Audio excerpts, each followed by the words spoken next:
are you both with?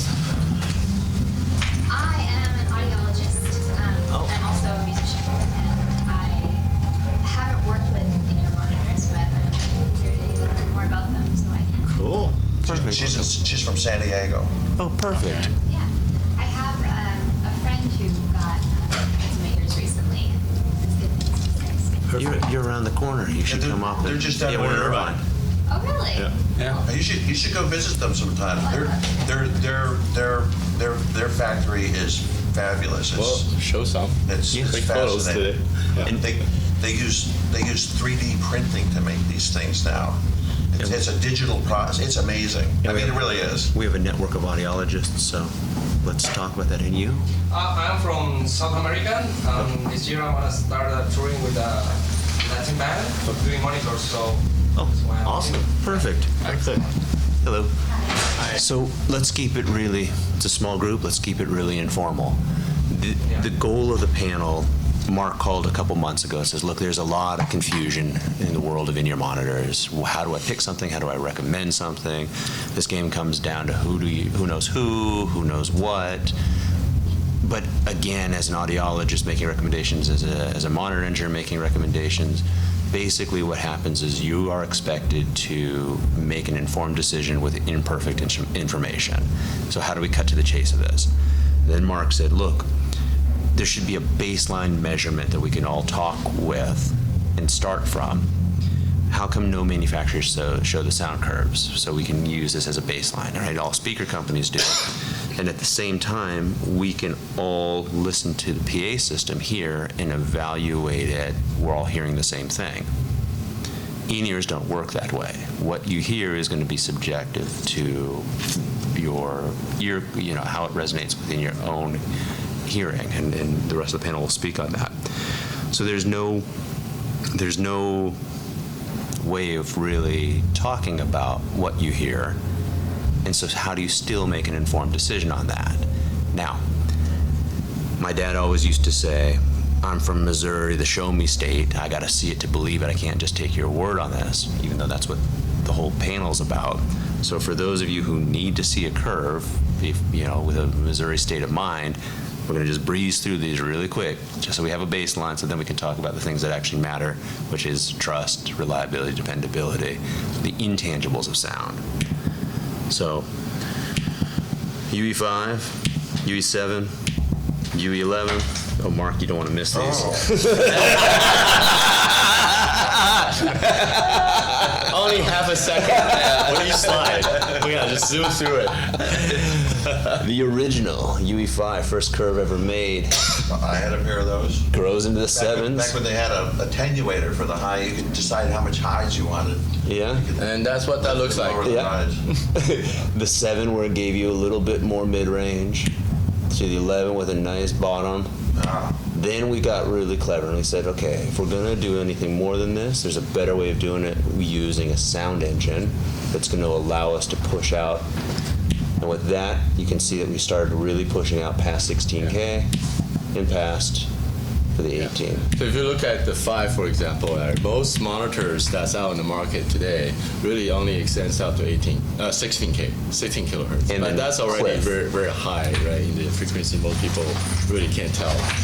But with the start of the reference monitor remastered and the new 18 Plus, we pushed it out all the way out to 18K. And this can only be done with a new custom driver as well as specifically designed sound module. This is precision injection molded design. That's basically our tooling, completely our design. And nobody else has this. So that's like, to a sound guy, that's like a woofer and a tweeter. Yep. So it's exactly that, right? We have mid-range woofer and tweeter, and just like a speaker, right? There's chambers, right? There's all of that, and this particular structure, what we call module, is designed just as that. With a slight twist, the old way of making a nozzle fit onto a balanced armature. Balanced armatures are quite different than dynamic, where dynamic is going to tune on the space and its encapsulation. A balanced armature is already encapsulated and it's just going to shoot out of the spout. even today, many manufacturers or other manufacturers than Ultimate Ears take a tube and slip it over the nozzle, Yeah, which is creating distortion of the tube. yeah. Right? We're just matching a tube to the size of a nozzle and making sure it holds on. And that itself creates frequency disturbances in that. By having a precision injection molded piece It's like almost this, like a wave guide. it fits where it's supposed to fit. Right. Yeah. The diameters of the Like- spout like a versus the tube. manifold. Yeah. It's exactly matching, right? Versus, you have kind of a horn effect in front of the spout. And none of this could have been done without the advances that we made in 3D printing. So Mark's familiar, but take this a step back. We're always thinking about, as a manufacturer, what can we do to improve the customer journey, to improve reliability, dependability, efficiencies. Again, that's really what this is about. It's not about picking sound, it's about picking trust. It is a given. While we're here representing Ultimate Ears, we're here representing all the manufacturers. Every product sounds good. In a blind taste test, they're all good. Yeah, it's an experience. Yeah. It's like if you like ice cream, you like all kinds of ice cream. You know, Nobody doesn't like ice cream. My wife's in the candle business. Yeah. And, people make fun of the mall candles, right? The mall candle store, Genki, whatever it is. Yeah. And she's like, I don't make fun of those people. They're candle people. They're candle They people. like candles. And, people that like in-ear monitors, they like in-ear monitors. At some point, though, if you're a professional, you want the best. You want the better features. You want the durability. Yep. I think one thing that's not talked about much, if you don't mind talking about it, it's really fascinating. I mean, I'm easily amused, of course, but it's fascinating to watch the 3D process, Yeah. the 3D printing process. I could sit there and watch it for hours. But So it can we. also makes We're not allowed. it also makes a stronger shell. Yeah. I think, right? Very much. Because the typical environment for these things is at a venue with a cement floor. In the dark, So with boots. what's going to happen is eventually they're going to fall from about 5 feet and hit a cement floor. That's the drop test. with a lever, with a cable that's going to shoot them down. Yeah. The traditional way of making it, the problem with that process is that you create it, basically it's you got a bunch of liquid in there, right? It's a UV resin. Yeah. And then you bombard light and then you start harden. But there's also a gravity effect at work here. So there are parts of it that become thicker than others. Right. So there are curvature or parts of an anatomy where it gets really, really thick. So if Murphy's law applies here, right? When you happen to drop it, it's always on the thinnest part, and it'll break. With 3D printing, we can control. Doesn't matter which part of the shell. It's always the exact same, same thickness. You can, with 3D printing, you can make it anywhere you want. You can reinforce it where it needs to be reinforced. Yeah, but we found in general we just have a very uniform structure all around, so Yeah. it's just stiff enough. Yeah. Right. Because I've seen it over and over again, and not with your products, but with other products. You'll be walking down the hall and you'll see a musician, on their way to the stage for sound check or whatever, and they're doing like 3 things at once with their phone, and then you watch the ears go, bam, off the floor. Yep. And as a sound guy, you cringe because what's going to happen next?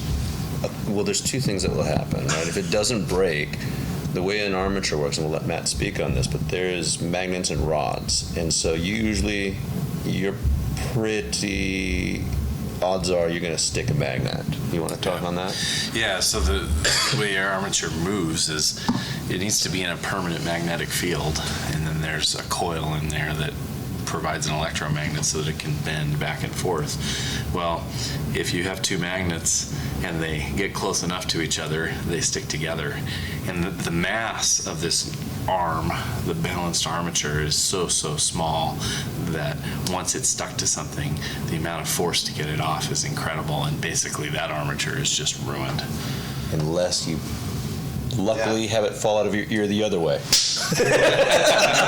Well, and even then, it's never going to be the same. It might be somebody else's product that has, say, 3 drivers in it, and it might only be 1 driver that actually is broken. Of course. So that the artist puts it in their ears, and then they think it's working. But it's really But not. Yeah. it's not working at a certain frequency range the way it used to. Right. And they get on stage, and they're having a problem that's really hard to understand now because Yep. you know everything on your end's working, Yep.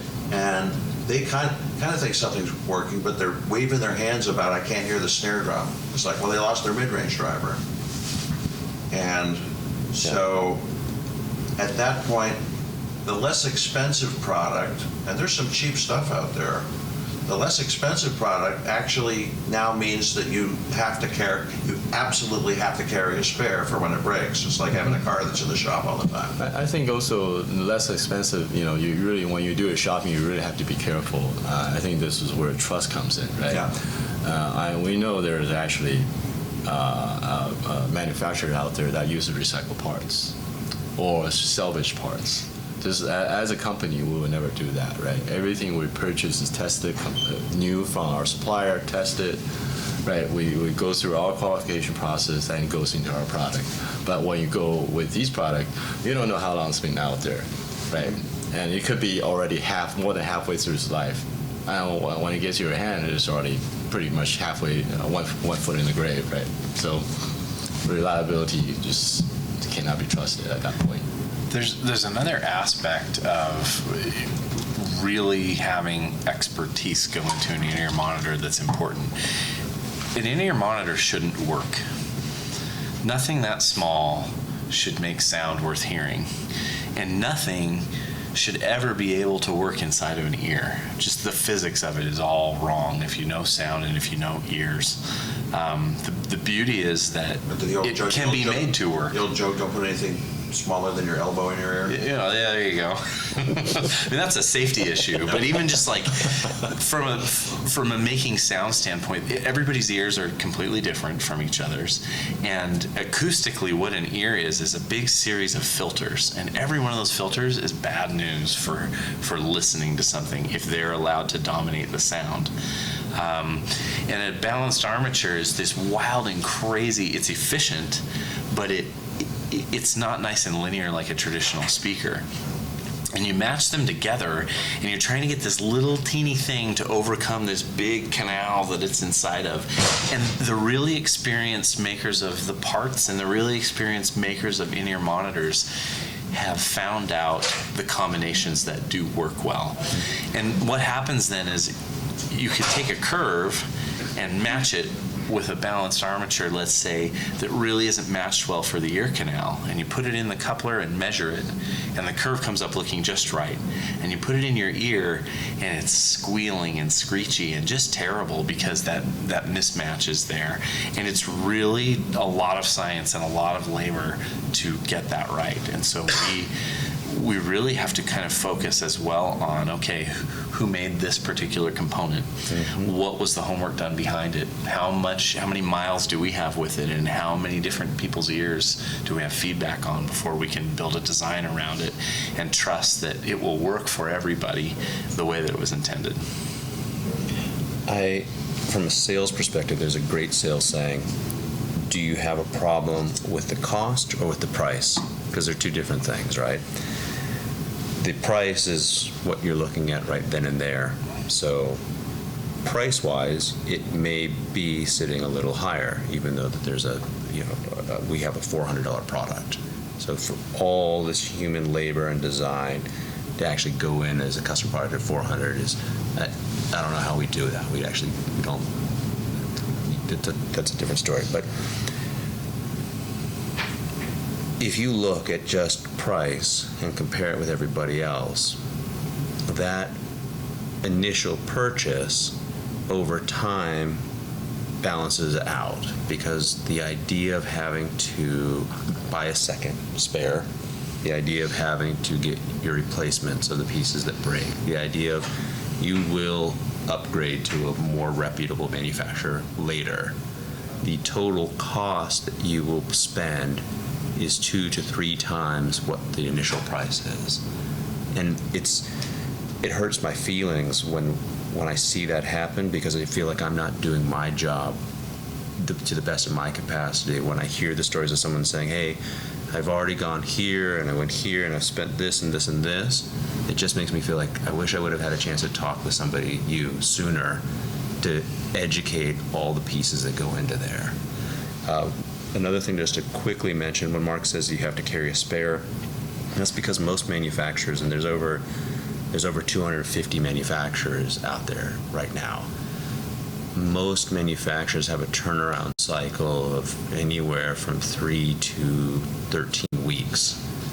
And so the idea of being on tour and having something go down, which is inevitably going to happen, you're dealing with very difficult or harsh environments, and then having to wait for a spare to be built with those time commitments, the tour is over. It doesn't make sense.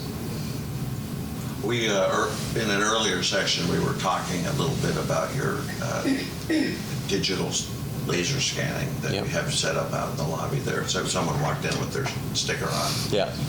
And how that actually speeds up the process a little bit because there's no physical impression that has to then get sent to the factory. And Yeah. we talked about how when I was out with the Eagles this summer, one of the guys had another earpiece that broke, and we were in Atlanta in Buckhead, and we were able to just jump in an Uber and go over to True Audio where they had the scanning, and that morning get a scan, send the file to your factory, and it was being manufactured that day because you were kind enough to. Yeah, it was our vision, our leader's version, our manager's vision about started more than 3 years ago. Basically, the idea there really is to go all digital, meaning that from the whole production process, right, the whole journey, if you will.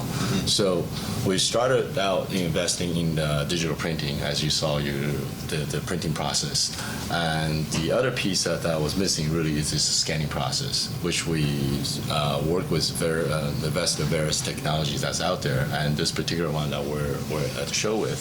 This one was a viable technology that we started partnering with about more than 2 years ago now. Yeah. Right. It basically allows us to capture the file or capture the impression in a digital form, and we have integrated the whole system so it goes through our cloud server and it goes through our lab, which is in Irvine. The guys there, once it takes no more than a minute. The file's there. They start working on it. In old ways, in the traditional method, you still have to do a lot of handcrafting, polishing. But these days, it's almost like a CAD/CAM software, all done digitally, and it goes straight to the printer. Yeah. Yeah. Yeah, no, it's impressive. Yeah, if you get a chance, stop by and visit them for a minute. It's really impressive. And that was Atlanta. Imagine all the times you're overseas, and then you have to deal with shipping a little Cheeto through customs, and it's silly. Now, the fact that it was able to happen that day was wonderful, but what's actually faster, which is really our design philosophy, is we attend shows like this. We have locations throughout the world to scan ahead of time, not when the sale is necessary or not when the remake is needed. Don't wait till you have a flat tire. Don't wait till you have a flat tire. At least carry the scan. Don't buy right away, but have your scans for when you do need them. So yes, you mentioned True Audio. At all the locations at True, there's scanners. Third Encore, there's scanners. So we are at the places where musicians are, not so that they're there to get them at that point in time, but so that they're there to buy an insurance policy, to get their scan on file, even if they're with another manufacturer, because inevitably when something fails, and there's the call to another to the current manufacturer, and they're like, yeah, I'll get that for you in 3 weeks. Then we get the call, like, hey, do you still have our scans on file? Yep, I'll ship it out tomorrow. Well, let's talk about generics for a minute. I mean, obviously a custom mold's more comfortable because it's not a friction fit inside of your ear, but you have a very good generic in your product line.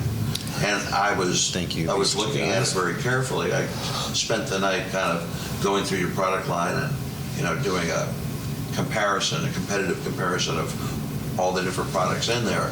And it occurred to me that your generic seems to be a lot like one of your other products that's about twice as expensive. That's if you look at it armature for armature. Yeah. Okay, and so that's not how you want to compare pieces. It's never an apples for apples. It used to go 4 armatures, this has 4, this is 8, 10. That said, there's an amazing amount of R&D and science in there. Matt and Vincent both were on that project, so they can Right. speak to that. So for a performer that's only maybe performing, once a week or maybe every other weekend,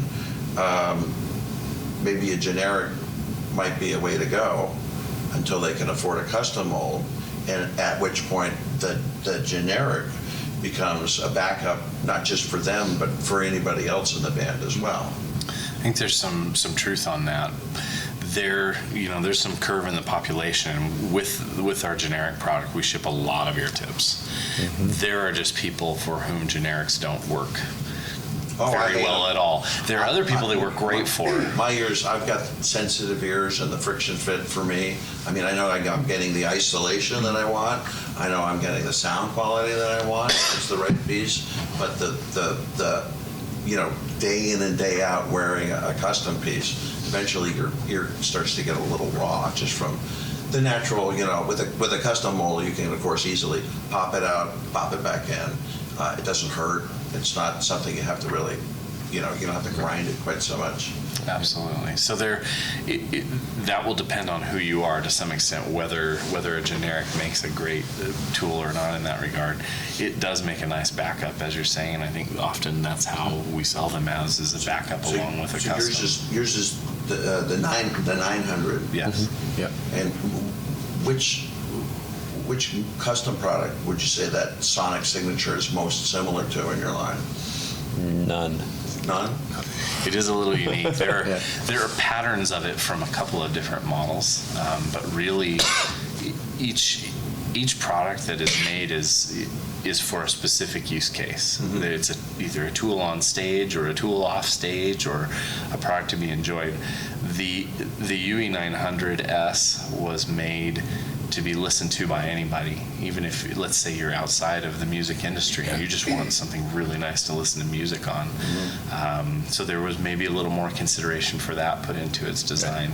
It's also not targeting a drummer or a guitar player, but to be more generically fit for everybody. And so it has its own unique signature. Yeah, exactly. That was the case when we started envisioning or trying to imagine who would be the likely customer for this product, because it's generic. Therefore, our target audience for that particular point, in the early design stage, we really casted a much wider net than with any other product that we have in a custom product line. Well, about 20 years ago at this show, I sat down. I've been fascinated by this product category since its inception. It's the one. It's literally at the Namm show. This is where Pro Audio and MI converge. Is right here at the in-ear transducer, because it's a product that's audio engineers make the mix for it, but the performer wears it. So it's this weird, intersection right there. And years ago, I was sitting down back when there was a sushi place downstairs once upon a time. I sat down with the founder of your company and another gentleman who's got another company who's been around for a long time.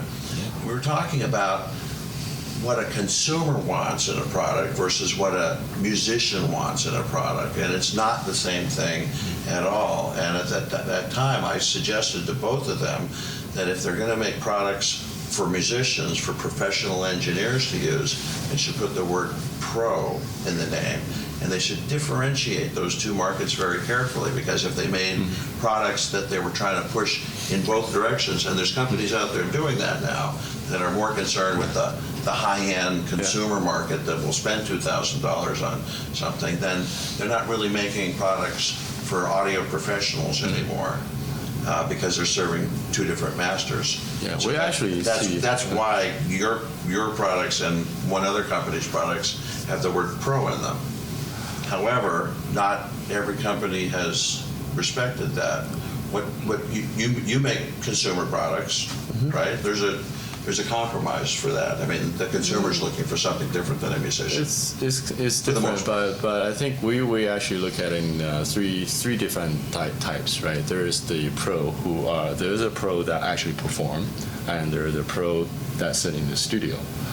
Those actually have slightly different requirements, right? Because if you're performing, you need this tool to play as loud without distortion as possible, right? Because the stage is loud, you need this thing to simply perform loudly and without distortion. In the studio, you're really not exposed to that same level of loudness, but you need to be able to really hear the difference, all the frequency presented equally.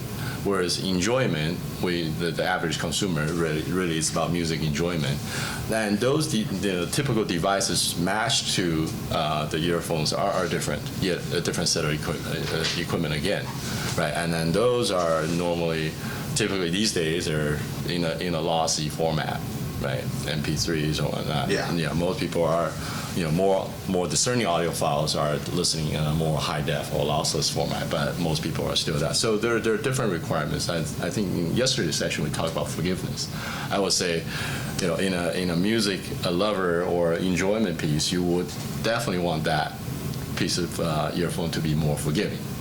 Whereas in the studio, that needs to be as transparent as possible. Whereas everything that's presented there, we want to know about it, or you want to hear it. Whereas pros, loudness, right? The product has to be able to perform at high SPLs. Are there any questions? It's a small group, so let's make sure that it's a real free format. What are we talking how about? many days take after the 3D scan to get my in-ears? How many days? Depends. So we can build a product in one day, right? In less than 4 hours. That is not our typical flow, because we have a belief in the past that many companies offer what they call, I'm going to give you a long answer, that's okay. An expedited service, a rush service, and they charge an extra $150 or $200 for this service. In order to do that, you have to hop the queue and cut in front of somebody else, which inevitably pushes people back and back further the line. And the more people that keep cutting, the further back everybody goes. So if you're Keith Richards, boom, you're in the front of the line. And then Keith Richardstein gets kind of forgotten about, and we don't like that. So we purposely made a choice to treat everybody like Keith Richards and to get rid of the rushes and just say, look, on our typical business, we're going to keep this sitting between a 5 to 7 business day process. So with enough advanced planning, you're fine. If you have a jam, something goes wrong, you call up. I know 5-7 days is lightning fast anyway, but I'm leaving the country. I'm going to be in a bind. Can you help me with this? Yeah, of course we can. Then it's not jumping the queue, it's just reshuffling a little bit. So our typical process is 5 to 7 business days. It can be done faster if it needs to be, but we'd prefer not to because it's not fair for everybody else. We try to keep things as level and as fair as possible for everyone. Same thing goes for repairs. The typical repair that we offer, we have a very simple philosophy on this. There's no questions asked. It's either in warranty or out of warranty. If it's in warranty, we make it back up to spec as if the car left the factory lot. If it's out of warranty, it's a flat rate service of $99. We test, we tune up, we solve the problem that you've identified, we solve any problems that you haven't identified, and we bring it right up to spec and get it back out there for you. So doing that requires a lot of focus and dedication. I have a belief that people like to deal with drama because it's exciting. You see this in your world a lot. Yeah. It's unfortunate, and it's usually the people who make the drama like it the most. I think it's addictive, right, in one way or the other. There's nothing sexy about business fundamentals or people who like to plan, but they don't have to deal with drama, and things are just what they are, and you actually get to put your energy to doing things that are important to serve everybody. And I mean everybody, I mean you, the customer, I mean the people who are making it, the people who are servicing it.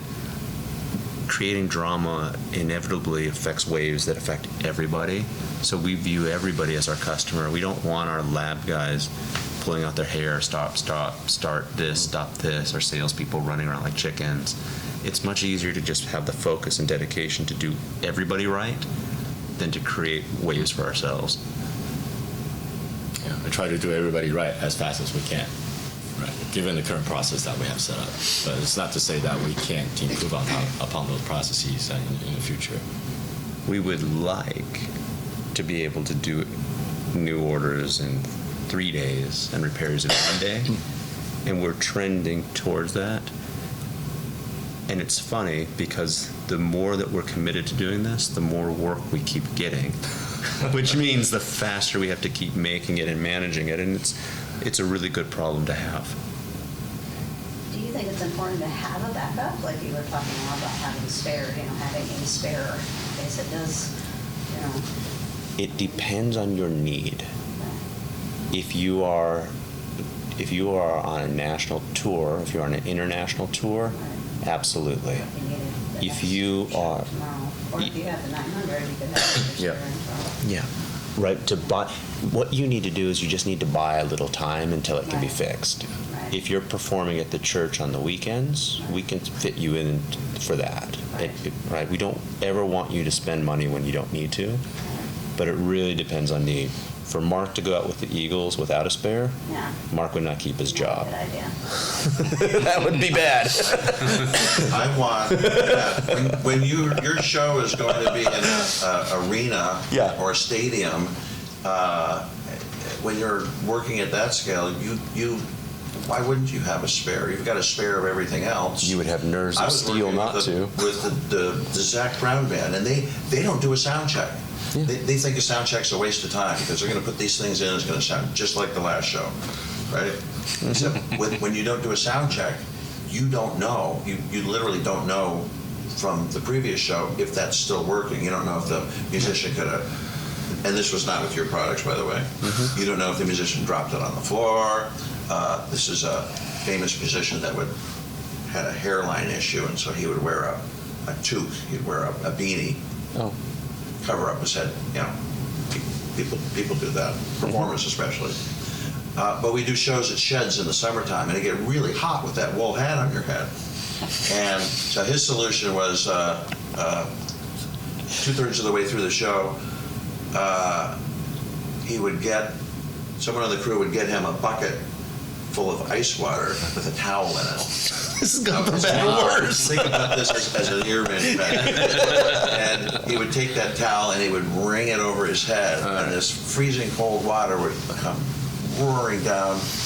We got to add that use case into our next test plan. Before we It's always got a new use case to be So tested. the first time I saw that, I thought to myself, hey, where are your spares? And they're like, what? I said, we're not doing sound checks, and then you're going to do this. And so it might work after you do that, but then it might not be working later when you come back to it, and we won't know. But if you had a set of spares just sitting there, then if there was a problem, we could actually fix it in the show. You could come off stage, put a new set on, go back on, finish the show, no problem. But without that spare, it's kind of a showstopper. Yeah, so it really just, what's the use case? I was just thinking, it would be a smaller type of, if you were touring, but not in arenas maybe, but still, 2 weeks out of every month, or, a 10-day tour, or whatever, how likely is it for something to go wrong? Would you want to have a spare with you? You were talking about the armatures getting stuck and all Armature, cables, things like that, especially if you haven't checked between events, right? If you don't want to do that, then maybe it's worthwhile to have a spare like a 900 as a backup. That the whole band can share that way, right? Because again, we try to be as responsive as we can be. We also can make universal fit of any of our products. So let's say there's a UE5 or a UE18, we can put a universal fit tip that these guys developed for the 900s onto that. So if you're locked into a sound signature, or if you get jammed up, we send you a loaner. And the scans you're talking about, is that what's made from the mold then? From the mold from the audiologist? No, it replaces the mold actually. Yeah. So the scan is an optical scan of the ear itself, and then there's no need to have the injection. So the advantage of that is that as long as your anatomy remains the same, that scan is there, that file doesn't change. Whereas a traditional mold, the material could degrade over time, whereas this is fresh. Right, That's day one, right? Exactly. And we still work with audiologists, right? 70% of the business still comes with the physical injected molds. And what we do with that is we instantly digitize those. And so we'll take that and we'll run that through a 3-shape scanner, Yeah. 3D, So convert that- it, right. and then we Your can. ear may change. It's- Or a reverse scan. We could do that Wow. too. Yeah, we're actually showcasing a new scanner at our booth down Hall A. So it's a new scanner from 3Shape. Basically, this thing just scans. It's pretty cool. Watch it, how it works. You just put two things there, two impressions there, it starts scanning right in front of you. Wow. And we actually flip that on its head a little. It doesn't have to just be an impression. We can take somebody's favorite pair of shoes. And what I mean by that is you could have an old pair of Westons that you absolutely love, but that the sound signature, something internal has been broken, and it costs more to fix than it is to move forward. But the fit is perfect, right? You can take that to us, and we can scan your old pair of favorite shoes, and you can say, I want my new set to fit just like this, and we've got it.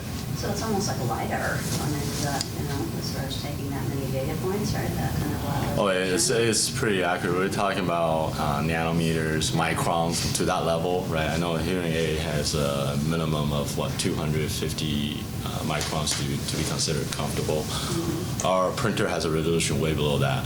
It's about 20. Well, I'm here because I'm writing a review of you guys's of it. So what I was sent was the 900s and the 4s. Okay. So I went and had an impression made. So this is Okay. just in the last week, right before I came. So that's Cool. why I wanted. I saw you guys were in this. Oh, this is perfect. All right. Which publication are you in? TomTom magazine. So Oh, yeah, it's of course. for female drummers. Yeah. So Jeanette was looking. Okay. So so it's just kind of cool to I wanted to, especially for the article, for the review, I wanted to get some more background information. Are you local? Did you come to the office or? No, I'm in kind of local here, but right now in Wisconsin and Oh, okay, so yeah, okay. we've just been emailing and stuff. She's sick, so Okay. I went to an audiologist, took the Okay, prescription, okay. a few weeks later got Okay. my things or whatever. So it's just interesting my experience, because I think one of you guys were saying that as far as it's always going to be subjective because it's in here. It's not that everyone's listening to this one Yeah. speaker. Yeah. So, and I've toured all over the world. I've done some mastering. I've done different things. So I have somewhat more refined. I'm not just complete layperson for sure. But as far as me, being comparing, because I compared it with some earbuds that I have. I compared it with some $50 inner monitors that I bought right before a tour because I needed them. I got them on an Amazon. I compared them to some Sony NDR headphones. And then the 900s to the 4s. And so it's interesting because my subjective experience is that I prefer the 900s. So I basically listened to a Steely Dan song. I listened to, I just playing drums live, listening to a backing track, playing to it. And then listening to some recorded tracks from a studio session. So though certainly for the studio, the 4s obviously, and that's what they're made for. But the 900s, the subjective experience is I call it creamy. That's how it feels. It's pleasant to listen to. And they also block out. There's a lot more isolation with the 900s as far as playing drums. So that's why I almost never use in-ears when I play live because I need more isolation. I think you're drums are too loud. one of those lucky person that Universal just works for you. Yeah, so it's just interesting, to hear about, again, I certainly would use the 4s if I was in a studio and really needed to use them instead of monitors. But in a live situation, both for the subjective experience and that the 900s block out more by using the foam tips because the molded plastic or whatever just doesn't block out enough of I have to crank it up so high to hear it over my drums. Oh, I don't okay, even okay. play that loud. And we need to make sure that you have a good fit. So if It you feels good. I mean, I know because I've had other ones. Yeah, I know how I know when it's not fitting Okay. right. And they had me open my mouth a little to make sure and all that. Right, do the so- hum thing, Yeah. right? Yeah, make sure, exactly. okay. And it's just the material. It's just not blocking out enough. And I think I have very sensitive ears, so. Okay.